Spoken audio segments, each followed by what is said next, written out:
Humanists Take on the World, episode 23. He gets us? What the hell?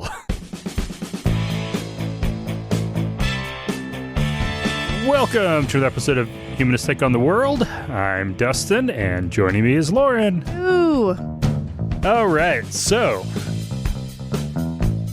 yeah, sorry about it taking a while to get to this. There's, some of the family health stuff has definitely been making it a little harder to do the show, and Well, yeah, I'm tired all the time. yeah, and Other things. So, yeah, so it's okay. We're here now. yep, we are, and yeah, hopefully, roughly once a month or twice a month is good for everybody. No promises. But one problem with going, taking so long is it's a little less relevant right now. But I really want to talk about all this stuff from the He Gets Us campaign. Yeah, anybody who in the U.S. who was watching the Super Bowl and was actually paying attention? Oh, I yeah. wasn't. But apparently everybody else noticed these, the Jesus commercials. There was, 5 or 6 of them? Yeah. Plus, they've been all over YouTube and Reddit. And some of these actually started early last year. In case you missed them, the basic idea is, showing people in very modern situations, refugees, political protests. and divisiveness and the rebel and like a bunch of other bullshit stuff, and then saying, Oh, the sad state of affairs that we are in now. but then saying that, he gets us. Trying to talk about Jesus. Make all that stuff about Jesus. Well, let's try to make it relevant, right?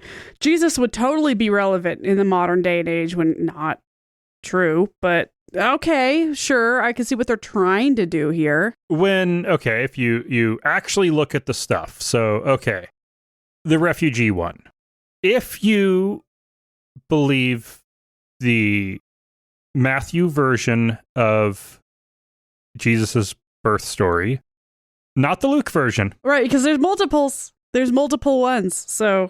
Yeah, so the Matthew version, they fled Jerusalem and went to Egypt for 2 years, which would make him a refugee. Except that was all before he was 5, and then he just went back home to the town where he lived. So, yeah, nope, he doesn't have experience with that. I mean, not really. I mean, yeah, a 2-year-old refugee is still a refugee, though. Yes, but as far as understanding what it's like, when you're that young, you don't really understand Anything. issues. The political stuff, the protests, okay, if you look at the Jesus story, heck, he even flipped the tables at the temple. We definitely need to bring back table flipping, by the way. Yeah, flipping the tables of the money-grabbing, greedy assholes. Yeah, but the whole thing with it is just weird. Well, the whole concept is very forced. Trying to make Jesus relevant for the modern age, it's why? You can't do it because it just doesn't work. There is, but the reason why is pretty obvious. Millennials and Gen Z, They're not going to church. Don't go to church in any meaningful rates, and attendance has really, really, really, really dropped since the start of the pandemic, especially considering how many churches went full on QAnon. Yeah. But this is the same old, same old. Churches have been doing this for hundreds of years, trying to stay relevant to the population so that people will go to church, to make them care. It is enough to go. And it's been landing flat for hundreds and hundreds of years. Actually trying to make the church relevant, that's a pretty relatively new concept from the Second Great Awakening. So... okay, not hundreds and hundreds. 200 years. Before that, if you were not going to church, you might get burned at the stake or thrown into jail. Like, that's how they handled it back in the old days. If anybody even cared, which for the most part they didn't, except for the Spanish Inquisition. Because nobody expects yeah, we got that. Because in that case, they were trying to take care of having a country full of Muslims and Jews. and make them all Christian. Right. That's a whole nother issue. Yes. So he gets us. Oh, it was actually only 2 ads during the Super Bowl. Oh, okay. Well, that And explains how I missed it, because I was not paying attention. but Too busy eating. that was all a part of a $100 million media spend. I love it. I love it when churches spend that much money on pointless junk. It's like, all right, you just keep fleshing your money away. I don't care.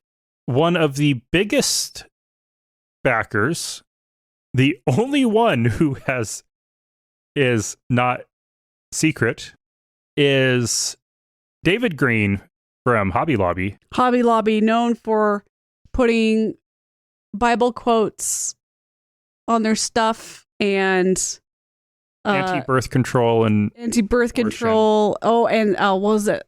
Oh, what was that law that they put tons of money into passing? The Utah anti-homosexuality. What was that? No, or was it California? Prop 8. Prop 8. California, yeah. Yeah, they're just... Oh, and the museum, the Bible Museum, with all the artifacts that they've been illegally smuggling. Oh, God. A bunch of counterfeits and the rest were basically illegal. Yeah. So he is the only backer who has actually been public about that. Brave enough or dumb enough to admit to being a part of it. It was on Glenn Beck's show in November 2022. Yeah, okay. So dumb enough. If you're trying to make this seem like it's relevant to young Americans, don't talk about it with Glenn Beck. Right?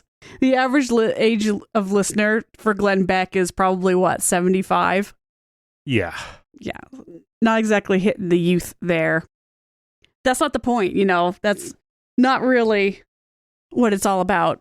The funding for this, and actually the entire He Gets Us campaign, was a project of either the Servant Foundation, if you want to go with the name that their spokespeople have been using in the media, or the Signatry, if you want the actual organization. Oh, why would they use different names? Is it like a shell company? Shell organization? It's worse than that. Which the Signatry... Oh, and part of how I found this was the news article on CNN talked about the Servant Fund or Servant Foundation. And then I did a search for the Servant Foundation and found the website of the Servant Foundation, which had a note on its website saying, "We are not behind the He Gets Us campaign." That is the Signatry. Completely unrelated. So people went on and mentioned the one name because they were actually misquoting. No. Wrong information. No, this was an intentionally trying to make it less obvious who it was. So they're lying. They're using a DBA name in some state without even bothering to get the web presence to cover it, to make it a little bit less obvious that it's the Signatry that's behind it. So, okay, it's the Signatry. So why though? Because they're best known for donor campaigns they do to raise money for the Alliance Defending Freedom, which the Alliance Defending Freedom is the one who will file lawsuits for anybody who wants to do prayers at schools. Okay. Like the old Bremerton coach. Okay. They're the ones who back a lot of really bad laws. Okay. So that's the Signatry. The Signatry. So they put a bunch of money into this He Gets Us Jesus campaign. Puts up a website, says, "Oh, it was not us." No. By doing it under a different name? No, the Servant Foundation. Servant Foundation. There is another Servant Foundation. Okay, that actually has the website. And they kept on getting contacted about this campaign they're running, which they aren't. That wasn't us. That was this group. This different Servant Foundation that's run by this other foundation. Got it. Caught up. It's a shell game. I would be mad. Wow.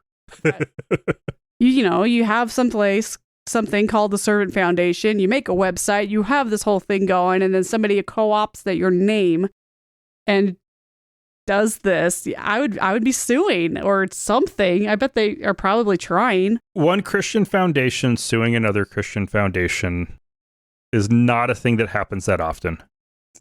Yeah, until you get media banging down your door trying to get a hold of you. Now, I wouldn't be surprised if the Servant Foundation the actual Servant Foundation has asked the Signatry for some money to help cover their web hosting.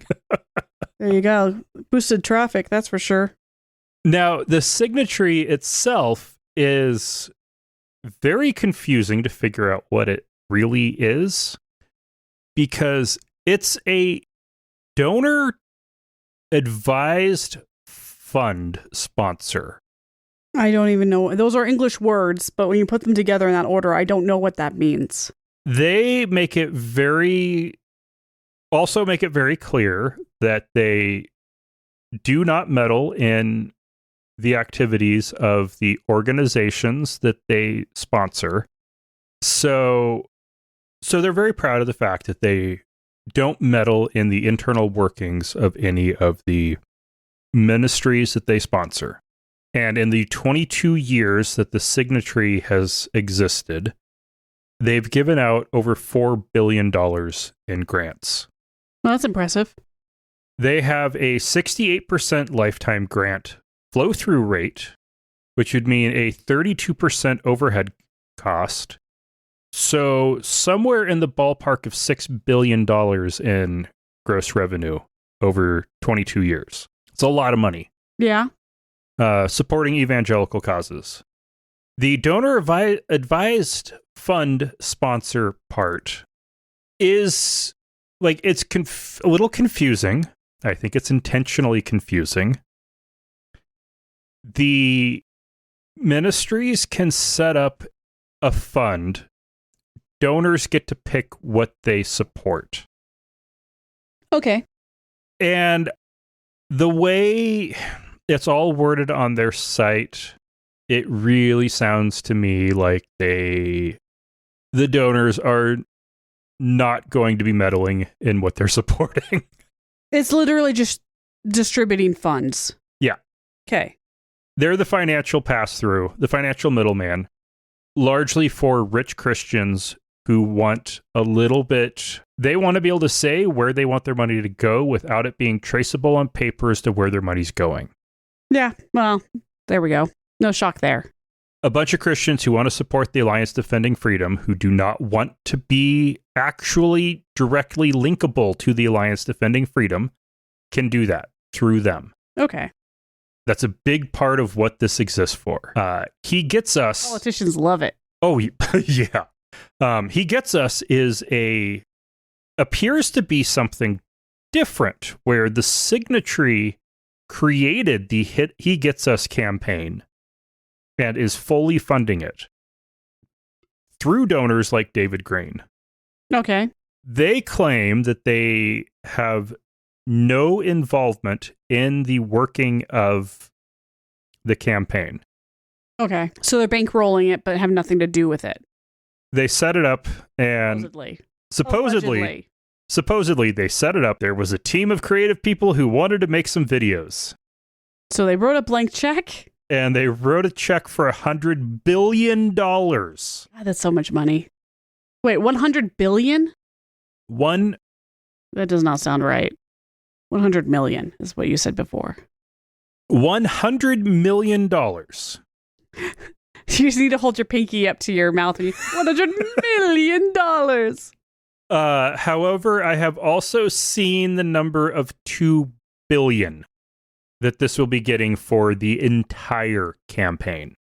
The He Gets Us website makes it very clear that they are completely independent, that they are not left or right, they're not part of a political organization or They are not a political organization, and they're not affiliated with any church or denomination. Good old-fashioned evangelism that just is. They just are. Okay, they just are. They just exist to spread the word, the news about Jesus to people who know enough already. Right.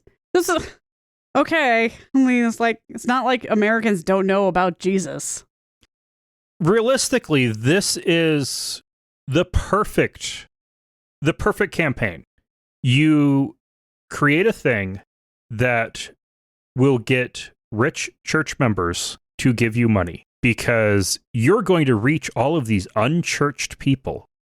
Now, unchurched is often a word used for stuff like that, which literally just means anybody who isn't going to church. Yeah. You can craft the message to the donors that you're going to be reaching people who have never heard about Jesus before, or you're going to get all the unbelievers when all you're really promising is to net a particular amount of unchurched people, which this year is a very easy thing to do and generally is pretty easy to do when you find people who got tired of the pastor at their evangelical church and they stopped going to church. And then something like this comes up and it prompts them to try a different church. But will it? Probably. The idea. It will probably get some backslidden evangelicals to go back to church. Okay. The particular population I'm thinking about now is in their 50s and 60s. Okay, fair enough. 50s, 60s, and 70s. But that was standard through the 80s and 90s. It was every evangelistic series was supposedly to get the convert non-Christians. In practicality, it was getting people who stopped going to church. Get them back in and start pay their tithing again.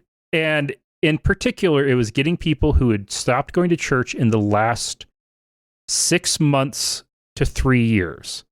These weren't people who were no longer Christian. They were just Christians who stopped going to their particular church. Yeah, that sounds much more realistic. That's what anything like this has ever really been successful at. The number of genuinely not Christian people that they can get has always been very, very small. Yeah. It is funny that they made a point of saying that they're apolitical. Neither left nor right. Right? Mm-hmm. So what apparently that's been caused a bit of a problem in the past recent weeks is that the hardcore conservatives who saw these ads were like, well, that's not my Jesus. This is too woke. This is woke Jesus. Yep. So they've had to backslide their campaign. The woke Jesus. Try to win those guys back over. The woke Jesus from David Green and the people who fund the Alliance Defending Jesus. Yeah. Politically right-leaning campaign designed to attempt. It is an attempt to be appealing to liberals. Yeah. Liberals were like, no thanks. And the right wingers were like, whoa, wait a second. That's too liberal for us. And they're stuck with this campaign that realistically just pissed off everyone and reached no one. Yeah. So good job, guys. Way to flush that money down the toilet. Now, if you've read a news article about it, you will, because if you go to their website, you're not going to find it. Their main website, you will find reference to the Lausanne Covenant. Right. Now, Lauren saw that and wanted me to look into it, and I tried looking into it, and that got into this huge rabbit trail. The links are in the show notes. I think it was New York Times. CNN also referenced No, it. maybe it was CNN. It was CNN. Somebody made a reference to it. They didn't mention Hobby Lobby, but they did mention this other group saying they're not associated with any church, but they do follow these covenants. And I'm like, interesting. I've never heard of these covenants. So I looked at the Wikipedia page and I'm like, this is literally a nothing. There's no information there. Yeah. So I'm like, Dustin, what is this? He's like, I never heard of it. So he looked into it. So if you go to the hegetsus.com website, you will find no mention of it. It is a website that is basically denying any association with anybody other than Jesus. Which, I mean, that's not sketchy at all. Jesus. If you go to hegetsuspartners.com, that's where you get how churches can join and get members out of this. Ah, there we go. Okay. And they have their whole story, and they're not trying to rebrand Jesus, even though they are. But they're just focused on sharing Jesus's openness to people that others might have excluded. Yeah. I mean, that's actually a good call out to most modern day Christians, right? Uh-huh. You guys have excluded a lot of people that would probably be going to your churches if you weren't being such dicks about it. Then you get to the very bottom of their about page. Our beliefs. And I'm going to cover the last paragraph of the 2 paragraphs first. He Gets Us is an initiative of Servant Foundation, a designated 501c3 organization with a 100 out of 100 Charity Navigator rating, which again... But not the one that you were going to Google. If you Google Servant Foundation and you look for the Servant Foundation's website, you will find not affiliated with He Gets Us. Misdirected. Which means... Yeah, there's a 501c3 organization created specifically to be a shell company to distance themselves from the Alliance Defending Freedom and other lobbying groups. Yeah, Christian right-wing Christian nationalist lobbying groups. But so our beliefs. He Gets Us is chosen not to have our own separate statement of beliefs. Each participating church/ministry will typically have its own language. Which is a good way to not exclude anybody on accident. Uh-huh. Meanwhile, we generally recognize the Lausanne Covenant as reflective of the spirit and intent of this movement, and churches that partner with explorers from He Gets Us affirm the Lausanne Covenant. Very strangely worded. That was not grammatically correct. No. Churches that partner with explorers from He Gets Us. What? Affirm the Lausanne Covenant. Okay. Okay, explorers from... Oh, wow. It's just like, yeah, way to jumble up those words. Anyway, but which to me sounds also like that was an intentional grammatical error to be even more wishy-washy. Yeah. And for greater obfuscation. Which the whole thing, when you try to look into what's behind this, they've done everything they can to obscure who's behind it. Because that's what you do when you don't have nothing to hide. So, yeah. So the Lausanne Covenant, it was a July 1974 religious manifesto.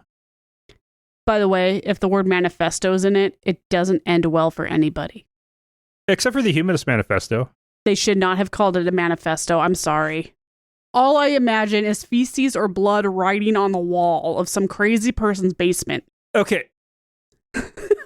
Ted Krasinski really, really messed up the word manifesto. I know. It's just got this colloquialism to it. It was fine until the Oklahoma City bombing. Yeah. It hasn't aged well. It has not aged well. Anyway, yes. Okay. So it was a conference in Lausanne, Switzerland. That sounds nice. Where 2,300 evangelicals from all over the world, at least 150 countries. Well, they use the word nations. 150 nations, which that is carefully selected language. What's the difference between a country and a nation? It depends on how you define each. Yeah, okay. Technically, A nation is a group of people. A country is a region of land. Okay. Nations, Really simple, but nation states are what most quote unquote countries or nations are. okay. But even within the U.S., we have tribal nations. We've got other things that we would. Okay. Yeah. Got it. It's a way to boost your numbers. So saying more than 150 nations, which that's a way to make it sound like somebody from every UN member state was present, when That's not what they. not the case at all. If you had somebody from England, someone from Scotland, somebody from Wales, somebody from Northern Ireland, somebody from the island of Man, there's 5 nations represented. Got it. If you've got somebody from the Cherokee Nation and the Hopi Nation and the United States and the Sioux Nation, there's 4 nations. That's an intentional usage of a vague word to make the number look more important. Okay. Their prerogative. Yes.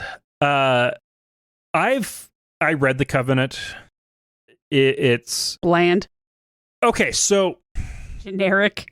the conference was organized and directed by Billy Graham. Ah, that's right. Billy Graham. Haven't heard that one thrown out in a while. And the Covenant was written by a committee chaired by John Stott. That one I'm not familiar with. I am. I have read at least one of his books. He was a British theologian who was an evangelical who advocated for staying in the Church of England. He was the main leader of evangelicals within the Church of England. Because evangelicalism is a concept of the Second Great Awakening in the United States. Yeah, that's not seen in the Church of England. 1820s US. It grew slowly, very slowly through the 1800s. It continued to grow slowly through the first half of the 1900s. It wasn't till about the 1970s that it had really started to grow within any Christian churches. And evangelicalism has never been a church. No, it's more just a type of religiosity. Are you spreading the word or are you not? Are you born into the word? Are you... Well, so, okay, to be a adherent to the Lausanne Covenant, for one, you can't be Calvinist. You have to believe that you can choose to be a Christian. That is actually a large part of what evangelicals were trying to push, that the evangelical movement was the opposite of. And most Baptist churches over the last 150 years switched from Reformed theology or Calvinism or determinism to free will theology. If you look at Baptists prior to 1800, they are 100% deterministic. By 1950, 90% of Baptists are free will. That is something that I just finally wrapped my head around last week. Oh, okay then. It had been bothering me for a while. When did Baptists become free will? Okay, it was before my lifetime, but still, as somebody with a minor in history, major in theology and minor in history, like that's kind of important. That was a thing that I didn't learn, and a particular gap in my knowledge. There are still Baptists who are deterministic. Most of those are Reformed Baptist or various other types of Baptists, because there's like 20 different types of Baptists. Southern Baptist and Independent Baptists are virtually all free will. Okay. And that is the vast majority of Baptists you'll find around the U.S. or probably elsewhere in the world. They're the evangelicals.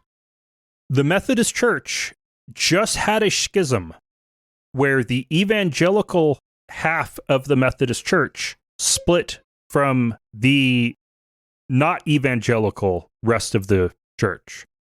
The impetus for that split was over ordaining married gay clergy. The more liberal Methodists didn't have any problem with it. The evangelicals all did. In that environment, it's the difference between the liberal Methodists and the conservative Methodists. Yeah, I mean, that's a line that everybody pretty much is familiar with. Conservative and evangelical are synonymous at this point. The Episcopal Church in the United States, and to a lesser point, the Anglican Church around the world, but not really in England, went through a schism about 20 years ago over the same issue. The conservative evangelical members of the church were not comfortable with gay bishops and split the church over it. What? So that's so funny because the idea of spreading the word of your religion to convert, why is that tied so closely with what we have come to conclude is the more conservative stance of being anti-homosexual, tending towards misogynistic, and overall more liberal? Why did that pair up? When it seems to me like the idea of being an evangelical has nothing to do with whether or not it doesn't matter who you sleep with, but you can't be, like, you cannot be a gay person who goes out and spreads the word because you'll be driven out of your house and home and church. It's just odd to me that this line has developed. This was something that got a lot of study in the 70s and 80s to find, continues to get some study, less so now, but it was looking into what churches are growing and what churches are dying. And what they found was the churches where it's easy aren't doing well. The churches that are hard are gaining members. That's what she said. Sorry. There was a particular point in the 90s where, late 90s, early 2000s, where there were only 3 denominations that were growing in the United States. They were going to be the more conservative, It was Seventh-day Adventists, Jehovah's Witnesses, and Mormons. Okay. The ones who were dying the fastest were the most liberal. Because those people decided to stop going to church altogether. Yep. Okay. And if you are, like we've already discussed, if you are trying to recruit members using evangelistic methods, the basic sell is you are a sinner, you will burn in hell, or in the Adventist version, that part of the cell doesn't quite work in the Adventist church. It's going to get really, really bad. It has nothing to do with you personally, but it's just things are going to get really bad. And we have the solution for that. And if you are okay with everything that is generally accepted by the general society, then there is nothing you can call out as sin. Oh, okay. Yeah. You can't tell people they're broken and that you have the fix if they generally are okay with the broken parts. Yep. Yes, prohibition, sorry. With prohibition, the prohibition movement, prior to actual prohibition, a large effort for the people called out as sinners by evangelists would have been drunkards. I'm sure they kept up with that during prohibition as well, because alcohol sales did not go down. Yeah. But they'll pick whatever is the thing that they can get away with picking. Whatever the current fashionable sin is. And right now, and trans is so hot right now. Yeah. Yeah. Okay. Okay, so that was quite the rabbit trail into evangelicalism, which is awesome.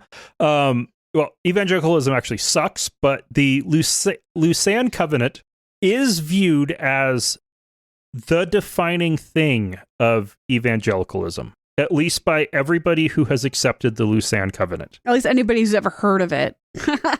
to be He even knows what it is.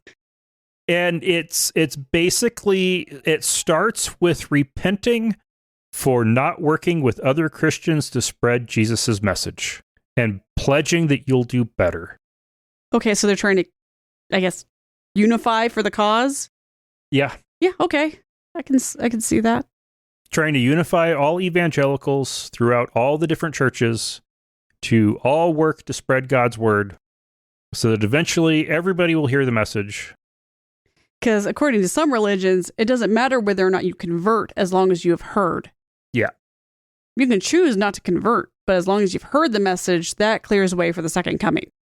That's the only goal. Yeah. There you go. Super Bowl ad. Just covered a bunch. People who've already heard about it. But anyway, it was an interesting rabbit trail. Oh, yeah. I am sure. How much of that did you get from the Wikipedia page versus like the research? The Wikipedia page is 4 paragraphs. I mean, it was weak. I got virtually none of this from the That has Wikipedia been washed. page. I don't know how many people have edited that thing, but anybody who's put like there's no information, and that to me is so suspicious. Like I saw that and I was like, wait, there's this whole like religious movement, and there's like only a couple paragraphs about it. This has been edited. Okay, so it got a lot of edits March 24, 2022 and June 15, 2022, which would have been around the time that they were starting the He Gets Us campaign initially. And this is why you need to check your sources and not use Wikipedia. Well, at least not exclusively. Not exclusively. Yeah, it's just I thought that was like, this is suspiciously blank. I'm going to give this to Dustin. Yeah. Yay. Give him research. All right, and we have one news story that I'm wanting to cover today. Okay. There was another news story that I saw that will bring back a topic that I've tried to record a couple times now. But that is still to come.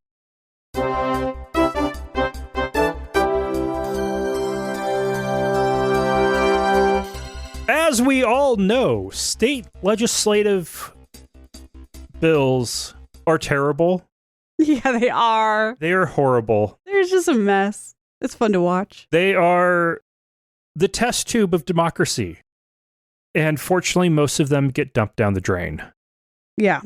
I'm really hoping this bill from Florida State Representative Alex Andrade, building off of a suggestion from Governor Ron DeSantis, would make it so that you can sue journalists, publications, or social media users for defamation if they say that you discriminated against somebody or said something discriminatory when you did that because of sincerely held religious beliefs.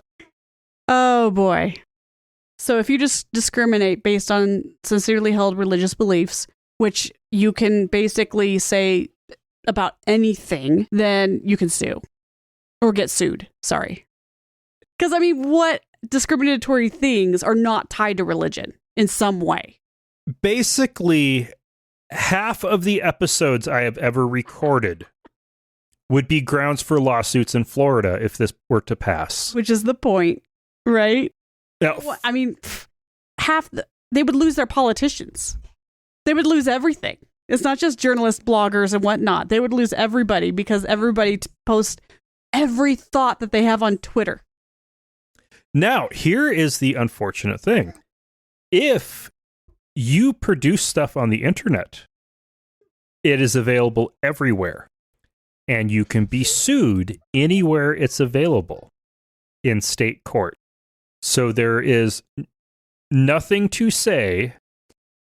So any blogger, podcaster, social media account holder, and definitely the actual journalistic organizations could be sued in Florida state court. Anywhere, no matter where they are. And having to respond to that if you don't have a organization with a large liability policy is impossible. So it sounds to me like Florida would rack up tons of lawsuits. And then let's say, so somebody sues us. Mm-hmm. in Florida, and we would just respond saying no.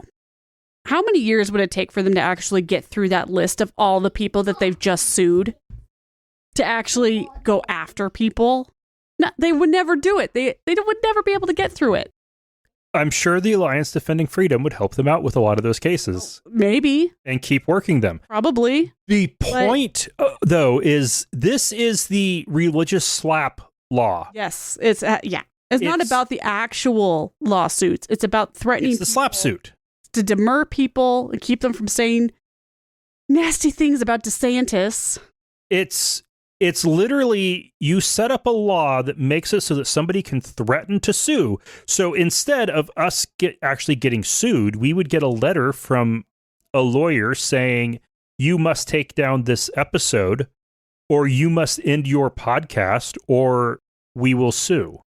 If I were given the choice between deleting the podcast and having to respond to a lawsuit in Florida, there is no real question there. Financially, there's no way I could handle a cross-country. Well, there's no way we could handle a lawsuit. We couldn't handle a lawsuit anywhere, yeah. So, now, fortunately, so far, nobody has really gone after small podcasts. Steve Novella has gotten sued for things he said on the Skeptic's Guide to the Universe. They also named his employer, Yale. So, and he was able, has a large enough podcast, he was able to raise enough money to actually, between the parties, they were able to defeat that suit. Small podcasts don't get sued because there's no money to There's no money in it. It's simply about shutting people down. This could change all of that. Yep, which is why it will get shut down. No, it's not going to get anywhere. Hopefully. But we all know how DeSantis has been catering lately. All right. So, on that note, we have no new feedback, no new patrons. If you want to contact us, you can use the feedback form at htotw.com/contact. You can leave us a voice message at 208-996-8667. Or you can use the SpeakPipe button on the website. And you can support the show on a monthly basis with with Patreon, or just once with PayPal, credit, debit, Apple Pay, or Google Pay. And you can find the links at htotw.com/donate. Lauren, thank you so much. Yay! And until next time, remember, not all those who wander are lost. Bye, Daddy.